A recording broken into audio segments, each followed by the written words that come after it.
Po nandito po tayo sa Nueva Ecija. Gumawa po tayo ng Chevrolet Spin kasi nasira yung sa client na may remote system. Kaya nagpa-duplicate si sir na merong lock and unlock.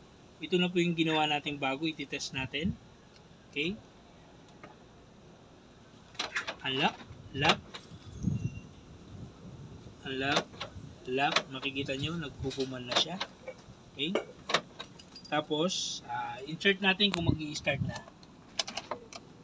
Okay. On.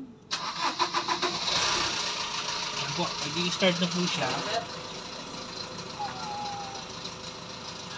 Within 12 minutes, natapos namin yung programming proceeding using our device na ginagamit. Okay. Ngayon, ibibigay na natin kay Sir. Maraming pong salamat sa pagtitiwala.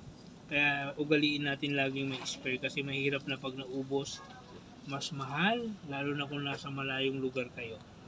Okay, at least kahit pa paano, safe na si sir kasi mawala man yung isa, meron pang natitirang isa.